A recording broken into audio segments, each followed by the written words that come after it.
여호와를 기뻐하라. 저가 내 마음의 소원을 이루어 주시리로다. 너의 길을 여호와께 맡기라. 저를 의지하면 저가 이루시고 내 의를 빛같이 나타내시며 내 공의를 정오의 빛같이 하시리로다.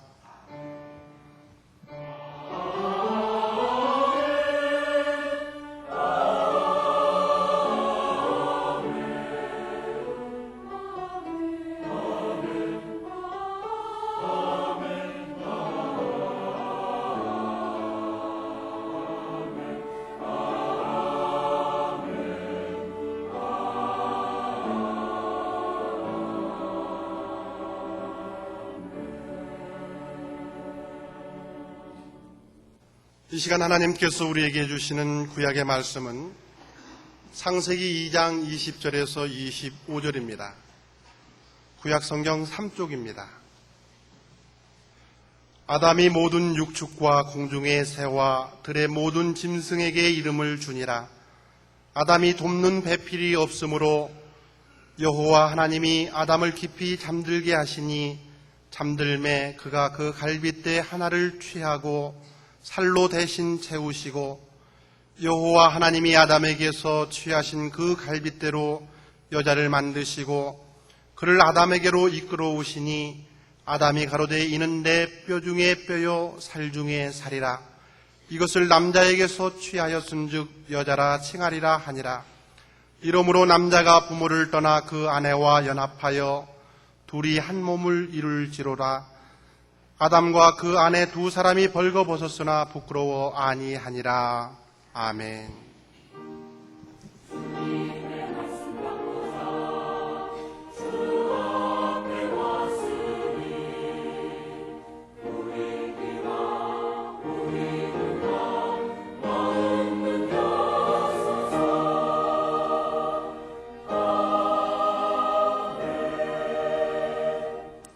하나님께서 우리에게 주시는 신약의 말씀은 에베소서 5장 22절에서 33절입니다. 신약 성경 315쪽입니다. 아내들이여 자기 남편에게 복종하기를 주께 하듯 하라. 이는 남편이 아내의 머리됨이 그리스도께서 교회의 머리됨과 같음이니 그가 친히 몸의 구주시니라. 그러나 교회가 그리스도에게 하듯 아내들도 범사에 그 남편에게 복종할지니라. 남편들아 아내 사랑하기를 그리스도께서 교회를 사랑하시고 위하여 자신을 주심같이 하라. 이는 곧 물로 씻어 말씀으로 깨끗하게 하사 거룩하게 하시고 자기 앞에 영광스러운 교회로 세우사 티나 주름 잡힌 것이나 이런 것들이 없이 거룩하고 흠이 없게 하려 하심이니라. 이와 같이 남편들도 자기 아내 사랑하기를 제 몸같이 할지니 자기 아내를 사랑하는 자는 자기를 사랑하는 것이라. 누구든지 언제든지 제 육체를 미워하지 않고 오직 양육하여 보호하기를 그리스도께서 교회를 보양함과 같이 하나니 우리는 그 몸의 지체의 이민이라. 이러므로 사람이 부모를 떠나 그 아내와 합하여 그 둘이 한 육체가 될지니 이 비밀이 크도다. 내가 그리스도와 교회에 대하여 말하노라.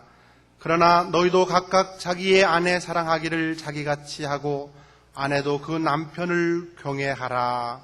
아멘. 결혼 시즌을 맞았습니다. 혼수나 그와 관계되는 사업을 하거나 또는 미장원을 운영하는 분들은 상당한 기대를 하고 있을 겁니다.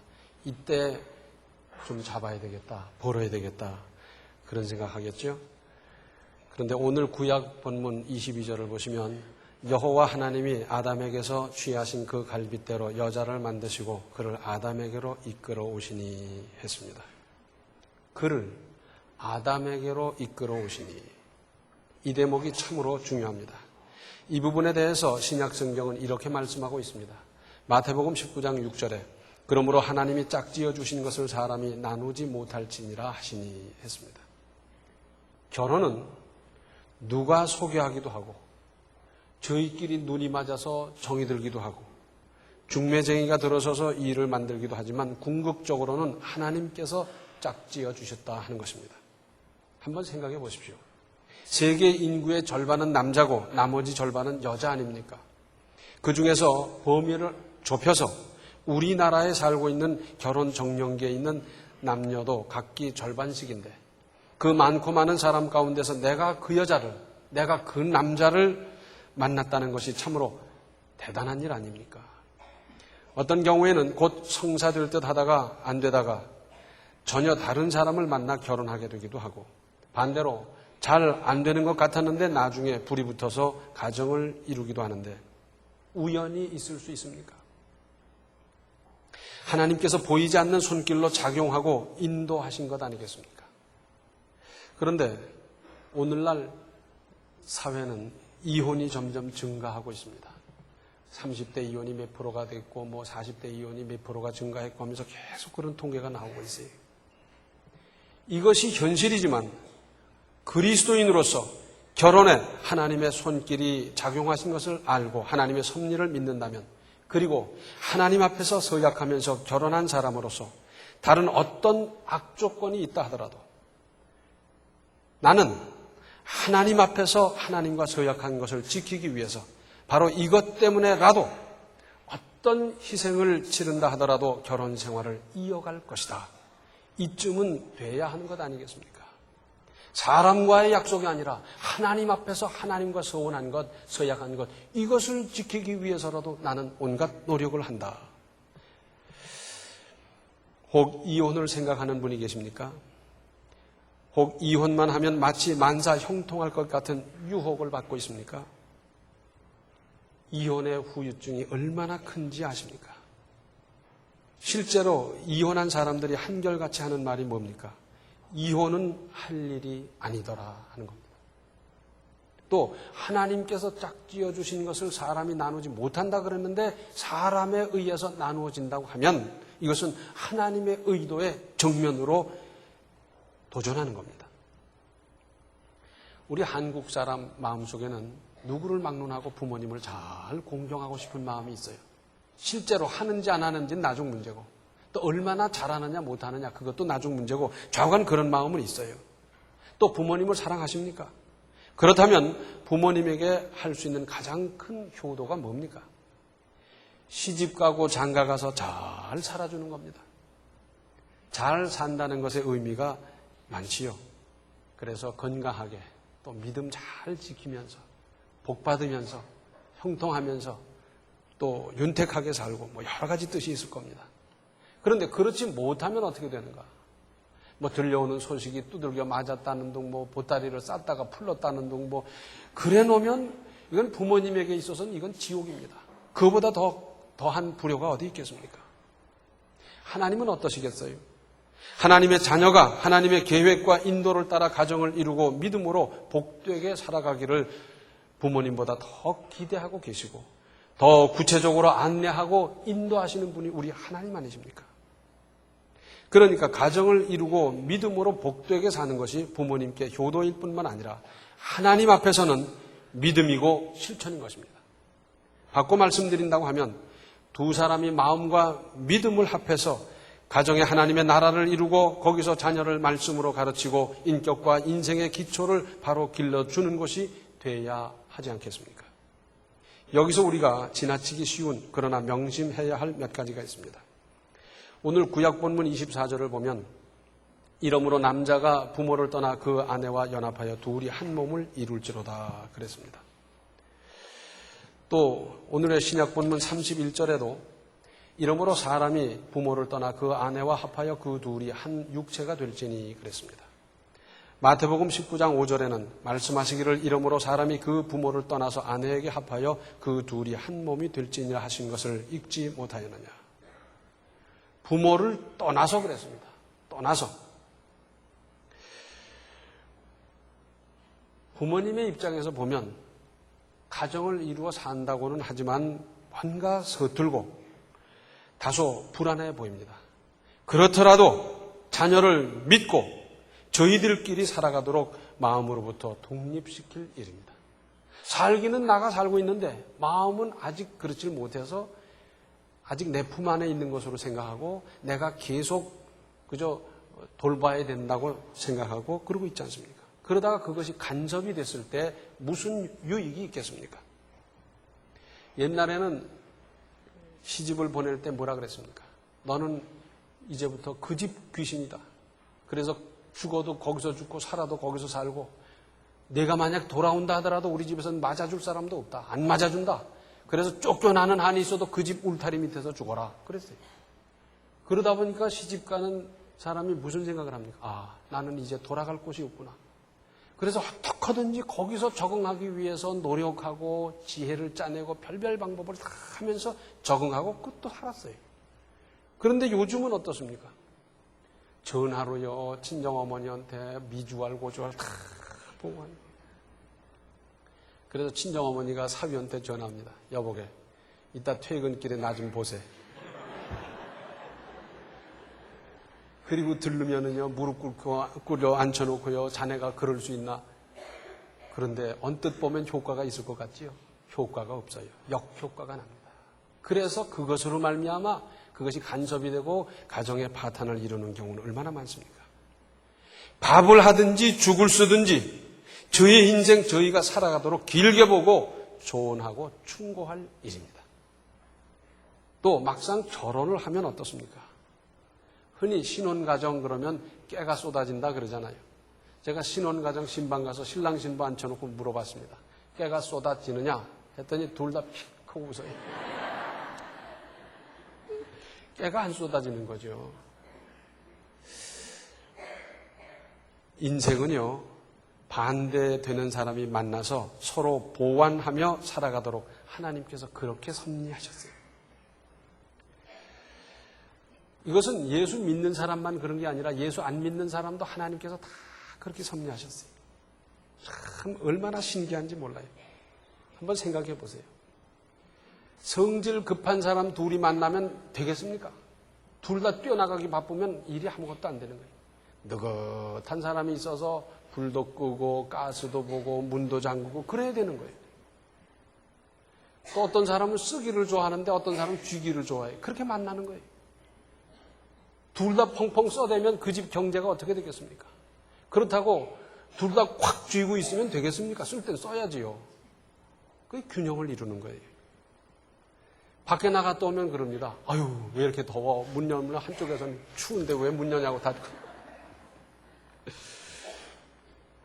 식성도 다르고요. 다 달라요. 그런데 신혼 초에 어떻습니까? 그전에는 막 사귈 때는 눈이 멀잖아요. 그랬다가 가정을 이루고 보니까 하나부터 열까지 다 드러나는데 뭐가 이렇게 다른지. 야, 우리는 잘못 만났나? 누구네는 그게 아니라는데 생각을 하기 쉽지만은 이렇게 만나는 것이 정상이고요. 하나님의 뜻입니다. 이걸 알아야 돼요.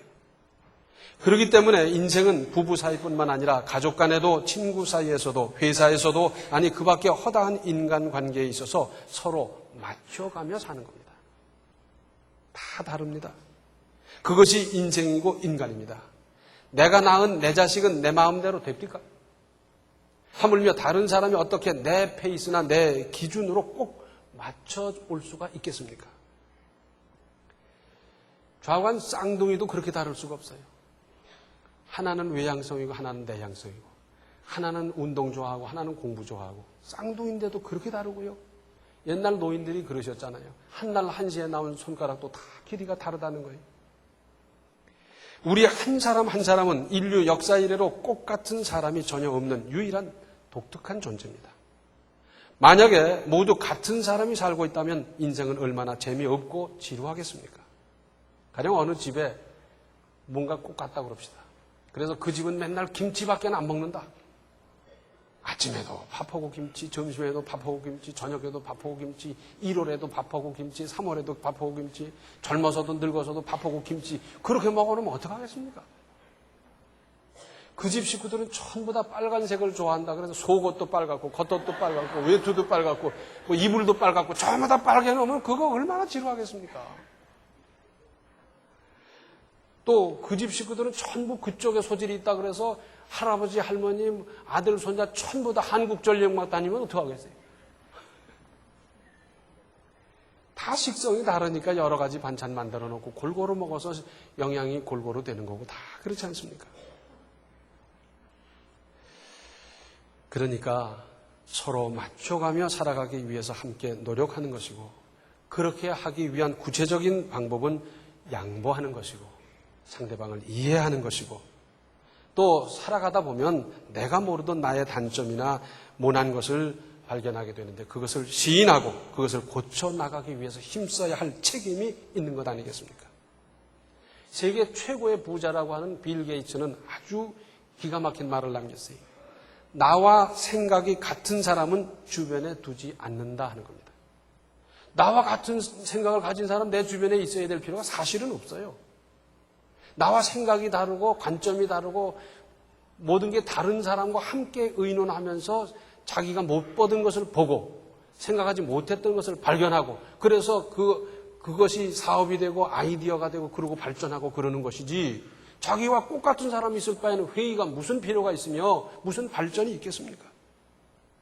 그런데도 우리는 왜 나와 같지 않으냐고 자꾸 우겨대니까 서로 인생 피곤한 것 아니겠어요? 착각하기 쉬운 게 있어요. 그건 뭐냐면 다른 남자하고 살았더라면 다른 여자하고 살았더라면 미국에서 그런 일이 있었다 그럽니다. 시장이 초대하는 큰 파티가 있었는데 가서 보니까 얘기만 들었는데 진짜거든. 한 가정이 있었는데 그 부인이 하는 말이 그겁니다. 저 시장 내가 고등학교 때 참 친했는데 그때 저 사람한테 시집갔으면 내가 지금 좀 시장 사모님이 됐을 텐데. 그러니까 그 남편이 하는 말이 내가 당신 말고 저 여자하고 결혼했더라면 내가 시장이 됐을 텐데.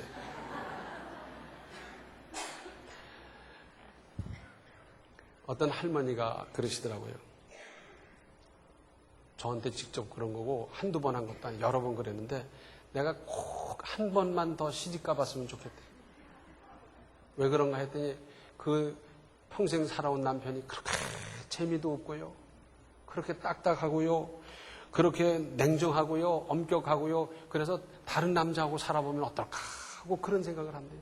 다 늙게 무슨 그런 일이 있겠습니까? 제가 그랬죠. 또 가도 그런 남자 만난다 그랬어요. 근데 제가 그렇게 말하는 데는 근거가 있는 겁니다. 중국의 고전 소설 중에 육포단이라는 게 있는데 거기 보면 이렇습니다.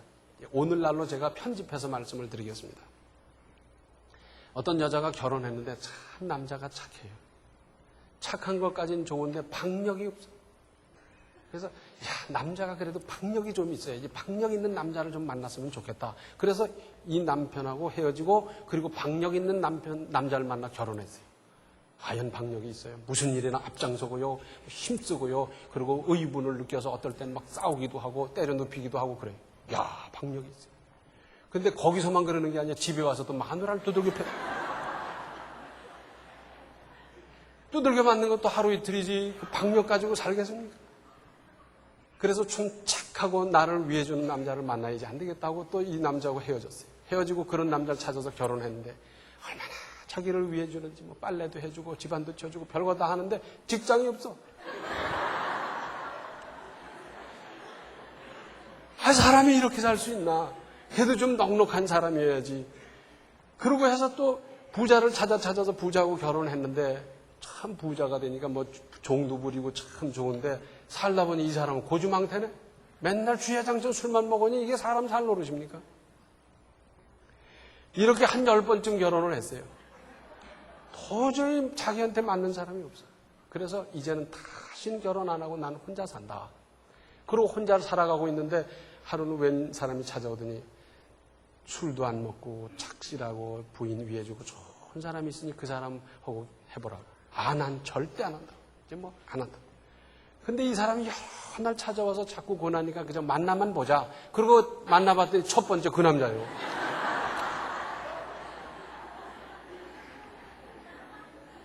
사람이 살아가면서 다 의견이 다를 수 있습니다. 그래서 타협하며 살아가는 거예요.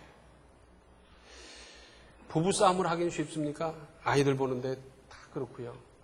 애들 자고 나서 싸우려고 그랬더니 그런 날은 더 안 자네. 어느 부부가 그럼 할 수 없다. 그러고는 밖에 나가 싸우자. 깜깜한 밤중에 저 산기슭으로 가서 싸우는 거예요.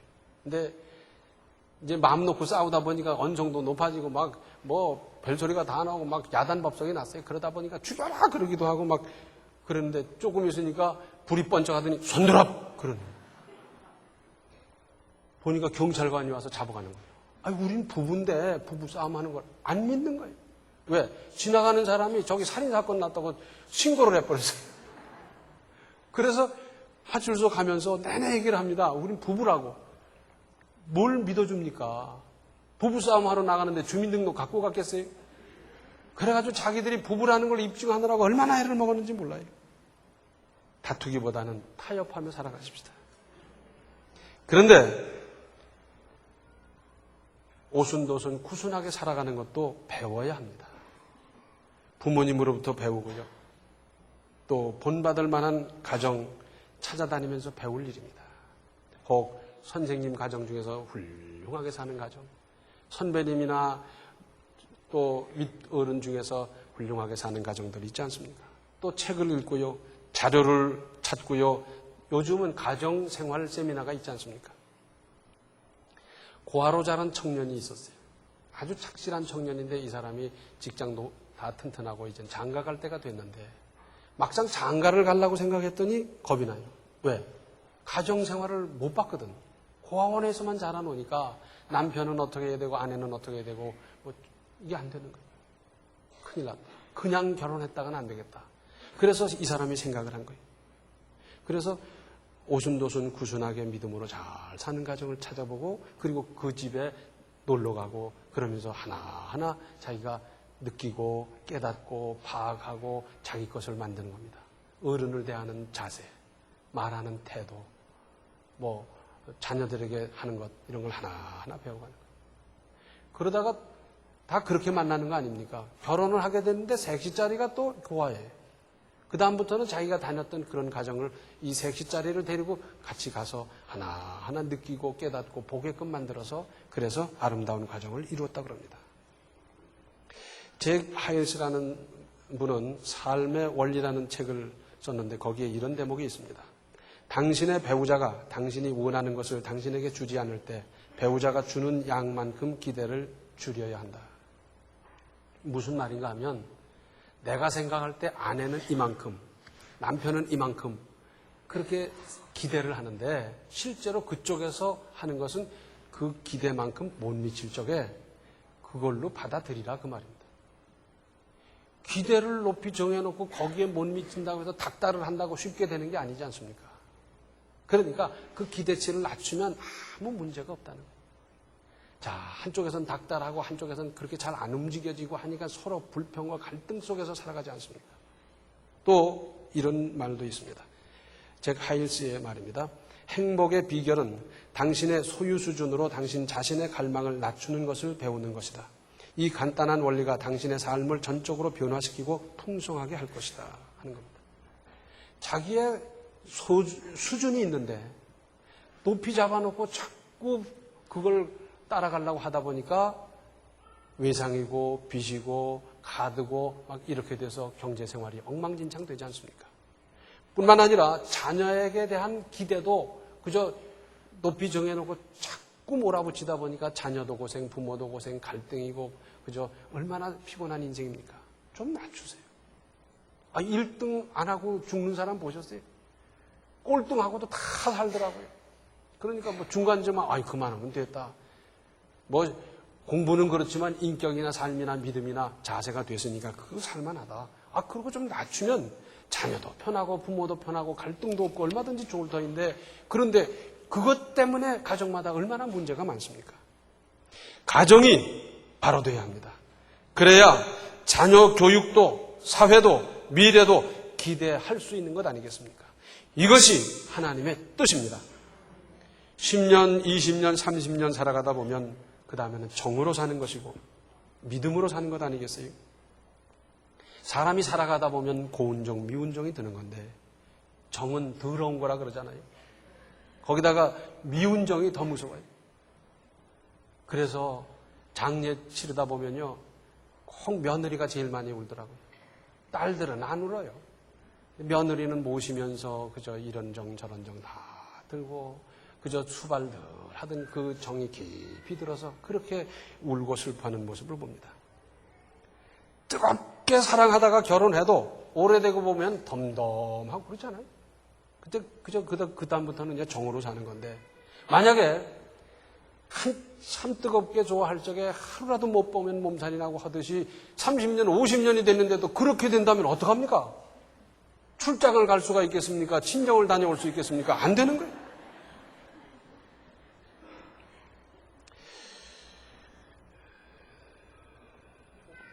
잠언 31장은 잠언 전체의 결론 부분입니다.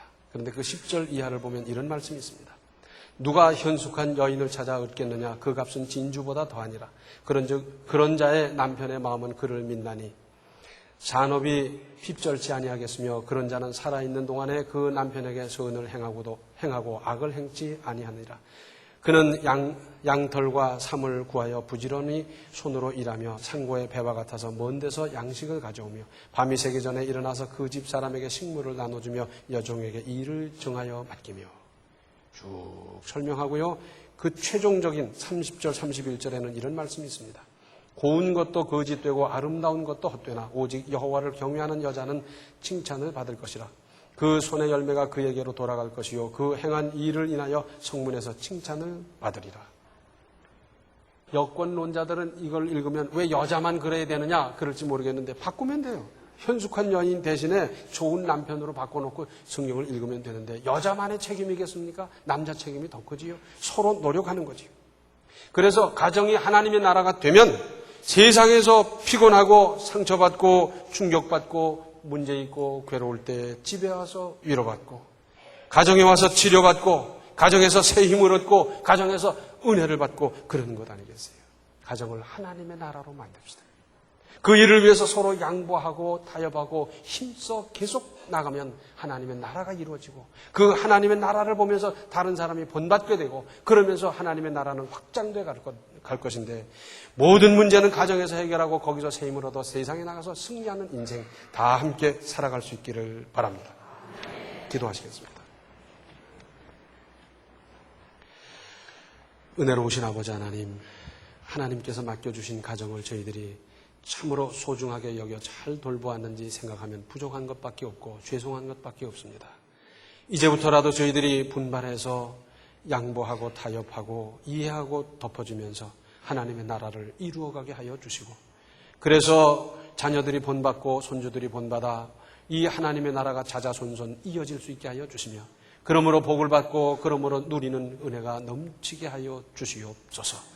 예수님의 이름 받들어 간절히 기도하옵나이다. 아멘. 하나님이 이루어 주신 가정을 소중히 여겨 복되게 만들어 가십시오.